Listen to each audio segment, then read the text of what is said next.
നമസ്കാരം. മലയാളി വാർത്തയിലേക്ക് സ്വാഗതം. പത്തനംതിട്ട അടൂരിൽ വാഹനാപകടത്തിൽ അധ്യാപികയും യുവാവും മരിച്ചതിൽ ദുരൂഹത തുടരുകയാണ്. സംഭവത്തിൽ ഇപ്പോഴത്തെ ശാസ്ത്രീയ അന്വേഷണത്തിന് ഒരുങ്ങുകയാണ് പോലീസ്. രാസപരിശോധനയ്ക്ക് പുറമെ അനൂജയുടെയും ഹാഷിമിന്റെയും മൊബൈൽ ഫോണുകളിലെ വിവരങ്ങളും പോലീസ് വീണ്ടെടുക്കും. മരിച്ച ഹാഷിമിന്റെ മൃതദേഹം ഇന്നലെ രാത്രി തന്നെ സംസ്കരിച്ചു. അനൂജയുടെ സംസ്കാരം ഇന്ന് നടക്കും. നാടിനെയാകെ ഞെട്ടിച്ച പട്ടാഴിമുക്ക് അപകടത്തിൽ ദുരൂഹത നീക്കാൻ ഒരുങ്ങുകയാണ് അടൂർ പോലീസ്. വിനോദയാത്ര കഴിഞ്ഞ് മടങ്ങിവന്ന അനൂജ രവീന്ദ്രനെ വഴിമധ്യേ നിർബന്ധിച്ച് കൂട്ടിക്കൊണ്ടുപോയ ഹാഷിം എന്തിനു മരണത്തിലേക്ക് കാർ ഓടിച്ചു കയറ്റി എന്നതാണ് പോലീസിന് മുന്നിലെ ചോദ്യം.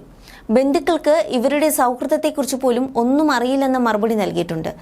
ഇത് ഇരു കുടുംബങ്ങളും ആവർത്തിക്കുമ്പോൾ ശാസ്ത്രീയ പരിശോധനയിലൂടെ സംശയങ്ങൾക്ക് ഉത്തരം കണ്ടെത്താനാവുമെന്ന വിശ്വാസത്തിലാണ് പോലീസ്.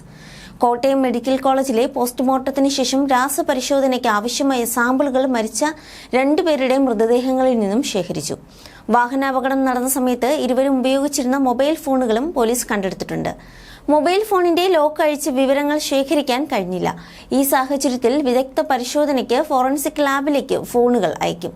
വാട്സ്ആപ്പ് ചാറ്റുകൾ ഉൾപ്പെടെ വീണ്ടെടുക്കാനാണ് ശ്രമം. അനൂജയെ കൊലപ്പെടുത്തിയ ശേഷം ജീവൻ ഒടുക്കാൻ ഹാഷിം തീരുമാനിച്ചിറങ്ങിയതാണോ എന്നതിൽ ദുരൂഹത മാറണം. അതോ ജീവൻ ഒടുക്കാൻ ഇരുവരും ഒന്നിച്ച് തീരുമാനിച്ചതാണോ എന്നതിലും ദുരൂഹത നീക്കുകയാണ് ലക്ഷ്യം. അപകടം ഉണ്ടാകും മുൻപ് അനൂജ അവസാനമായി സംസാരിച്ച തുമ്പമൺ സ്കൂളിലെ അധ്യാപകരുടെ മൊഴി വിശദമായി തന്നെ രേഖപ്പെടുത്തുമെന്നും പോലീസ് അറിയിച്ചു. അതേസമയം അപകടത്തിൽപ്പെട്ട കാറിൽ മദ്യക്കുപ്പിയും പോലീസ് കണ്ടെടുത്തിട്ടുണ്ട്. അമിത വേഗതയിലെത്തിയ കാർ എതിർദിശയിൽ നിന്ന് വന്ന കണ്ടെയ്നർ ലോറിയിലേക്കാണ് ഇടിച്ചു കയറ്റുകയായിരുന്നു. വാഹനം ഓടിച്ചിരുന്നത് ഹാഷിമായിരുന്നു. ഇടിയുടെ ആഘാതത്തിൽ മുൻ സീറ്റിലിരുന്ന അനൂജ പിൻ സീറ്റിലേക്ക് തെറിച്ചു വീണു. പൂർണ്ണമായും തകർന്ന കാർ അഗ്നിശമന സേനയും നാട്ടുകാരും ചേർന്ന് വെട്ടിപ്പൊളിച്ചാണ് ഇരുവരെയും പുറത്തെടുത്തത്.